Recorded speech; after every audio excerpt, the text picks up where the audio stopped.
আমার দেবর যিনি, কিন্তু একটা জিনিস নিষেধে আছে জানেন গুণমণি, নারী সঙ্গ কোনোদিন করতে পারবে না। এ কথাটা পাণ্ডু রাজা ছিল বাবা মানা। মাদ্রিকে নিয়ে একদিন বেড়াতে গেল, জঙ্গলের মধ্যে পক্ষীর মিলন দেখিল, একটা পক্ষী আর পক্ষিনী মিলন করছে। এই দেখে পাণ্ডু রাজার কাম দেখেছে মনে, সেই আর স্ত্রীর বাবা থাকতে পারবে কেন? ও বাবারে মাদ্রিকে জড়িয়ে ধরেছে,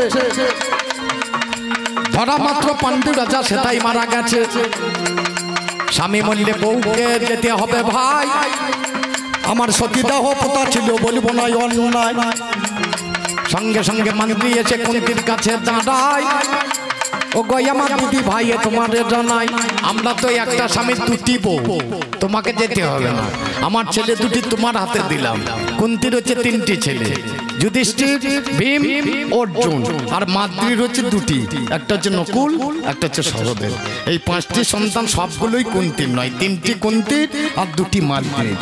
বললে দিদি তোমাকে সহমরণে যেতে হবে না, আমি যাব স্বামীর সঙ্গে, তুমি ছেলেগুলোকে যত্নে রেখো।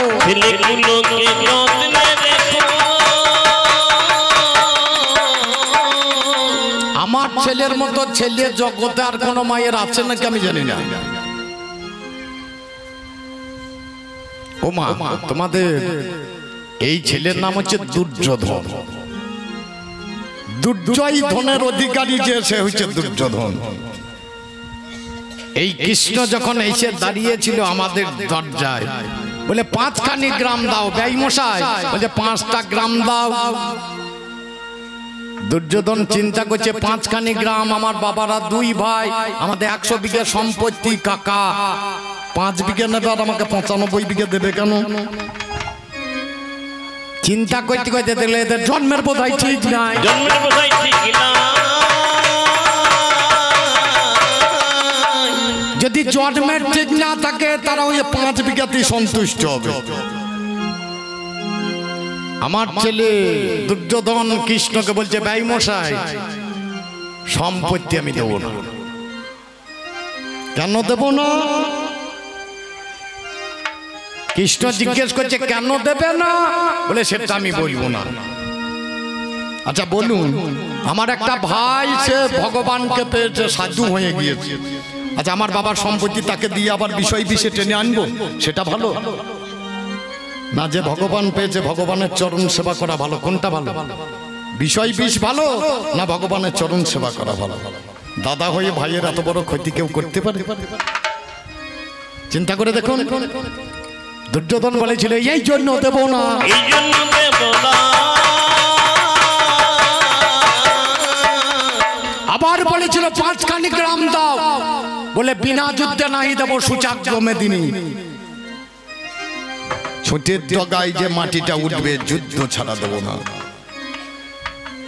কিন্তু কৃষ্ণ তো ঠিকঠাক বুঝতে পারেনি, পড়াশোনা ভুল হলে যেটা হবে।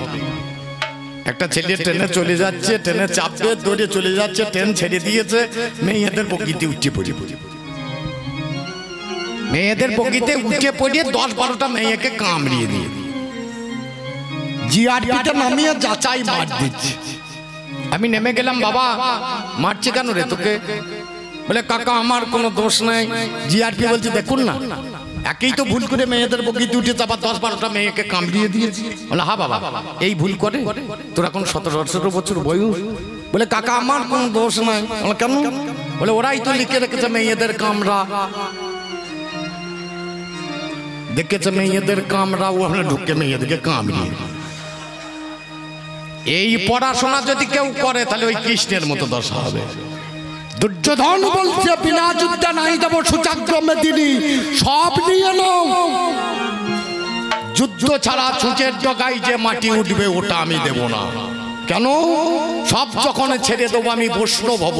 বৈষ্ণব বলে তিলক কাটতে হবে, আর তিলক কাটার পরে এখানে একটা উর্দুপুণ্ড রচনা করতে হয়, সেটা মাটি ছাড়া হবে না।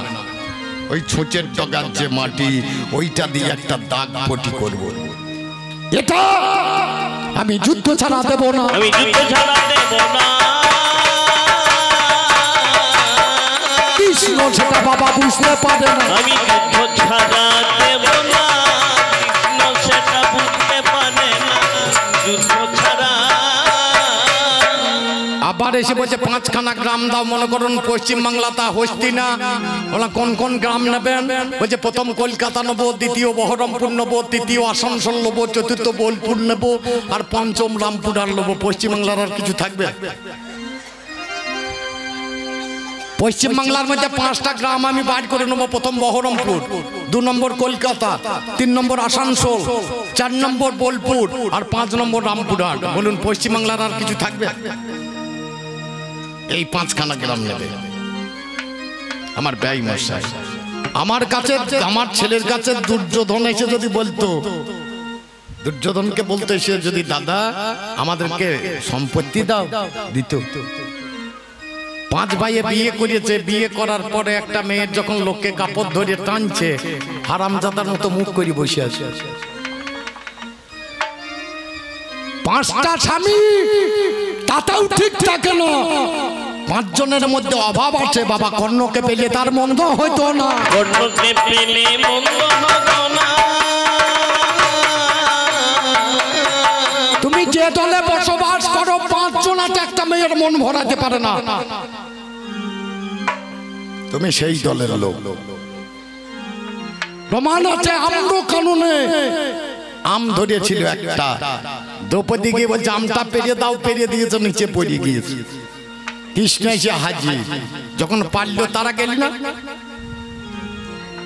পাশা যখন খেলতে গেল তখন না তারা গেল না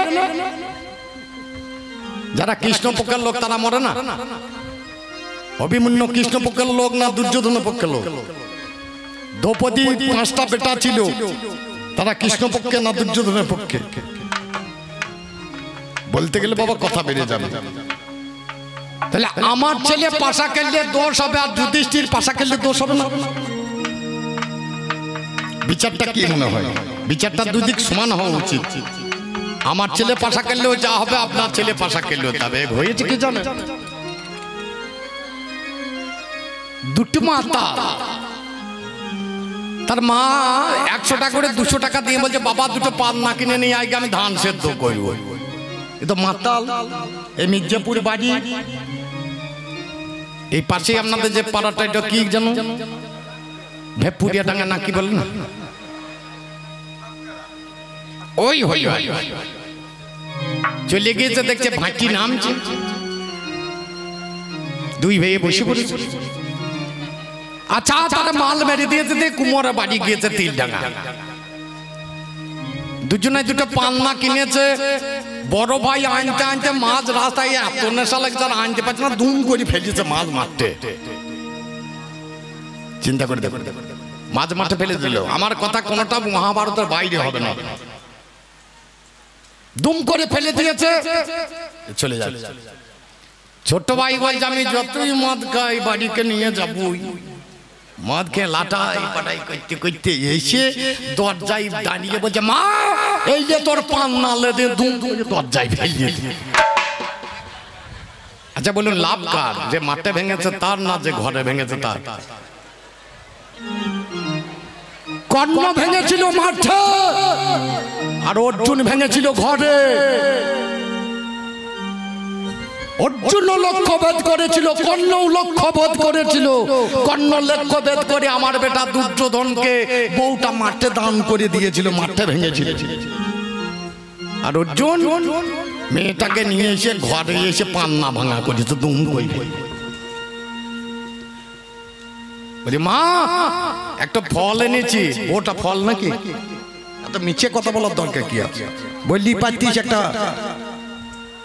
মাগি বল বল ও মা হাসি হাসি বললি পাচ্ছিস একটা মাগি এনেছি তোমাদের হাসি আসছে কথা শুনে মাগি যাকে মেঘে পেতে হয় তাকে মাগি বলে 11 বছর 11 মাস 27 দিন পর্যন্ত মেয়েটা তাকে কন্যা তারপরে যখন তার মায়ের গায়ে মা আসে তখন সে মাগ দিয়ে শুরু করে আর তখন থেকে তার নাম হয় মাগি অত ভুল কথা বলার জন্য আমি আসি না তাহলে খুব চিন্তা করে দেখুন, তাহলে একজন ভাঙলে দোষ হবে আর একজন ভাঙলে দোষ হবে না, এটা কেমন লাগে না? কামুকবনে যখন আমটা পড়ে গিয়েছে তখন বলছে নিজের নিজের গোপন কথা বলো। যুধিষ্ঠির বলছে মা একদিন স্নান করে যাচ্ছিল, পেছন দিকটা ভিজা কাপড় পরেছিল, আমি দেখে কেমন মনটা কেমন করেছে, আম মাটি ছাড়া হয়ে গেছে। ভীমকে বলছে ভীম বলো, বলছে আমি ঠাকুরকে দেবার আগে 6 খাবল খাই, তারপরে ঠাকুরকে দিই। নিবেদন করার আগে আমি 6 খাবল আগে খেয়ে নিই, তারপরে ঠাকুরকে দিই।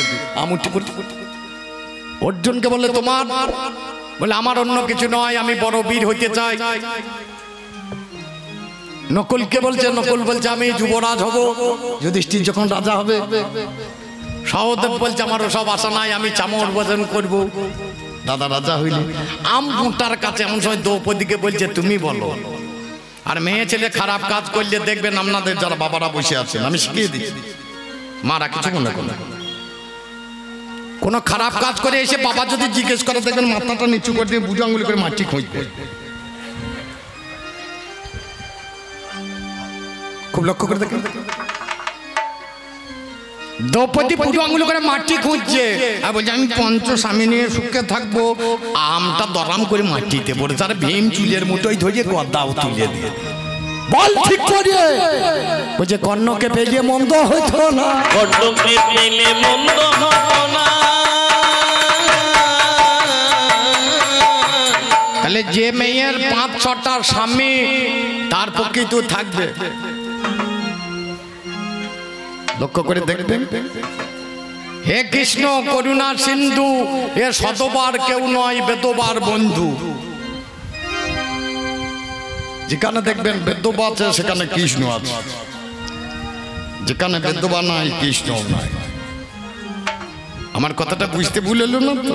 কুরুক্ষেত্রের মাঠে এই ধর্মরাজ্য তৈরি করতে এই বিধবা মেয়ের চোখের জলে ধর্মরাজ্য তৈরি হবে। করলে তুমি কি তো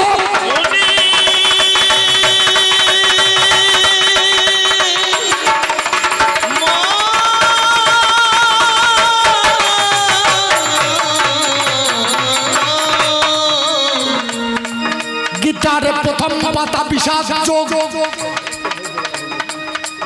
গীতার প্রথম শ্লোকটায় আমার স্বামীর দেওয়া। গীতা খুলুন, প্রথম শ্লোকটাকে দিয়েছে আমার অন্ধ স্বামী ধৃতরাষ্ট্র। কি লিখছেন? ধর্মক্ষেত্রে কুরুক্ষেত্রে সমবেতা যুযুৎসব মামকং পাণ্ডবশ্চৈব কিং কুর্বত সঞ্জয়। আমার স্বামী প্রথম শ্লোক সেদিনে দিয়েছিল, তারপরে গীতাখানা রচনা হতে লাগলো, এক এক করে রচনা হলো। জানাই কবির গানে ওটাই আমার কৃষ্ণধন, জানাই তোমার স্থানে। প্রথম দিনে যুদ্ধক্ষেত্র যখন তৈরি হয়ে যায়, একটা বাচ্চা ছেলে এসেছিল, বলবো নাই অন্যায়, নাম যার ক্ষেত্রপাল, কেউ বলে বর্বরী, কেউ বলে জলন্ধর।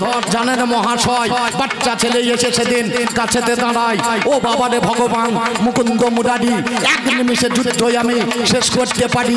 কেউ বলে 10, কেউ বলে 20, কেউ বলে 50, কিন্তু বালক ছেলে বলে এক মুহূর্তে আমি করতে পারি এই যুদ্ধে সবাইকে বিনাশ। গোবিন্দ বলে একটা প্রমাণ এখন দেওয়া যায়। ছেলে বলে ধনুর্বাণ এনে দাও হেথায়। ও বাবারে ধনুর্বাণ হাতে ধরে নিল, একটা নিম্ব বৃক্ষ দেখিবারে পেল, নিম্ব বৃক্ষের উপরে বাণ ছেড়ে দিয়েছে, যতগুলো পাতা ছিল ফুটো হয়ে গেছে। ভগবানের জিজ্ঞেস করে বল বাছাধন কি প্রমাণ দিবি আজ? বল নাই এখন, বলে যতগুলো পত্র আছে ছিদ্র করে দিলাম। ও গো আমার জনার্দন তোমাকে দেখালাম, কিন্তু ছলনাময় কৃষ্ণ কোন কর্ম করিল? একটা পত্র তুলে এনে পদতলে রাখলো। ও বাবারে কৃষ্ণ আমার হাসিতে লেগেছে। ওরে বালক জানিয়ে যায় আজকে তোমার কাছে কাছে যত পত্র ছিল ছিদ্র হয়ে গেল, আমার পদতলে একটা আছে পাতা, তুমি শুনে চলো। ও বাবারে ছেলেটা করো জোরে গায়, ও গো আমার কৃষ্ণ তুমি দয়াময়, পর্দা তুললে দেখতে পাবে পাতা কেমন আছে, ভালো আছে না ওই পাতাটা ফুটো হয়ে গেছে। কৃষ্ণধন যখন আমার পদ তুলেছে ভাই, পায়ের তলার পাতাও সেটা ফুটো হয়ে। কৃষ্ণ দেখছে তো সাংঘাতিক ছেলে,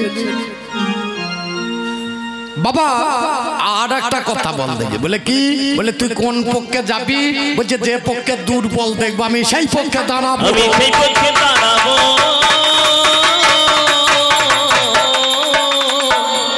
মানে